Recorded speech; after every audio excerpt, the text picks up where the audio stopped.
هغه حسین جمیل پیغمبر چې په کومه چهره باندې الله خپل عاشق دی دومره حسین او جمیل پیغمبر جبرائیل امین راغی السلام علیک یا رسول الله هغې نه بعد وی آفاقها گردیدم محربتا ورزیدم بسیار خوبادیدم لیکن ته چیزې دیگری یا رسول الله اسمانونو کې ګرځېدلم ملګري توجه سره سبحان الله اوچت اواز سره زما محترمو و یا رسول الله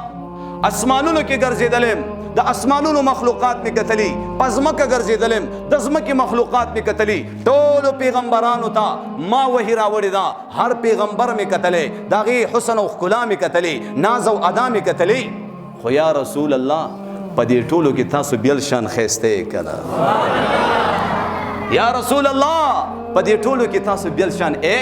وای د بیبي عایشې مخې ته بچا د یوسف علیه السلام د حسن تذکره کوله چې داسې یوسف علیه السلام حسن و داسې نو بیبي عایشه به ډېره زیاته غوسه شوه یو شاعر په خپلو اشعارو کې وایي مینې سره به سبحان الله زما محترمو وایي که د یوسف په حسن زنانو لاسونه پرې کړه د یوسف په حسن زنانو لاسونه پرې کړه وایي زما د یار په حسن صحابو سرونه پرې کړه آغا پیغمبر احمد حامد محمود طه والضحى چہرے والا واللیل اذا سجا زلفان والا چرتا یاسین والقرآن الحکیم چرتا یا ایوہ المدثر چرتا یا ایوہ المزمل ټول قرآن اللہ د خپل د جناب محمد رسول اللہ پا تعریفات ډک کړي اللہ پا خپل باندې پا کما چہره باندې عاشق دے هغې ته ویل کېږي جناب محمد رسول اللہ ابو طالب رو غفتو اے محمد نور مالا کارونه مګورا نور مالا لانجی مګورا اوس پوری چې څومره دفاع می وکړه بس دینه بعد د نور دفاع نشم کولای مالا بلانجی نه ګوري آغا محمد رسول اللہ آغا غمخوار پیغمبر آغا زما محترمو وی کی محمد سے وفا تو نے تو ہم تیرے ہیں یہ جہاں چیز ہے کیا لوح قلم تیرے ہیں آغا محمد صلی اللہ علیہ وسلم ورته فرمائی اے زما ترجانا که زما د وجنا ستا عزت ته مسلوي زما د وجنا ستا غیرت ته مسلوي زما د وجنا ستا پښتو ته مسلوي او دا خلک بار بار راځي شکایتونه کوي چې دا محمد کاروبار زینو تم را رواني او دا الله د رسول دعوت مونږ ته چلی دا محمد کور تم را رواني پوله پټي باندې مونږ ناسي ال تم را رواني لکه څنګه دعوت او تبلیغ والا ملګری په هغه میشن سره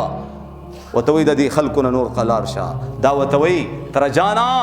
زدا کله وطن پر خستو ته تیارم چې دلته تا ته تکلیف دی خو تر جانا تر هغه پوری بزک خواري کوم محنت کوم کوشش کوم تر سو پوری ټول پټوله باندې بندگان الله طرف ته راوستي نه او د الله ذات می په منل نه او یا په دې حال کې مال مرګ راغلی نه زما محترمو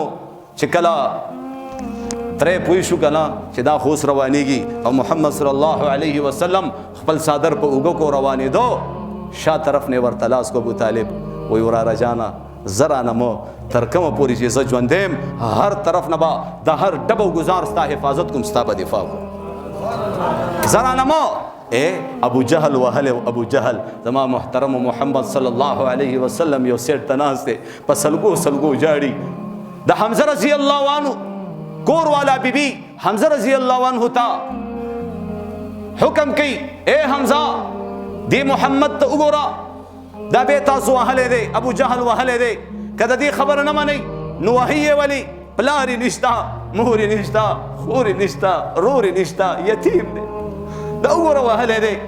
حمزہ رضی اللہ عنہ پا غصہ باندی پا منڈ منڈ باندی لارے او ابو جہل راونی ولو خی وحلو او اغینا بعد راغے وی وراره اوس خو خوشاله شه ستا بدله مې د ابو جهل نه واخسته تی لږ والی ما ډېر وهلو ورته وایي تره جانا زه په دې نه خوشحالېږم چې تا زما بدله د ابو جهل نه واخسته وایي په څه خوشحالېږي وایي زه په دې خوشحالېږم چې ته ووایه اشهد ان لا اله الا الله واشهد ان محمدا عبده ورسوله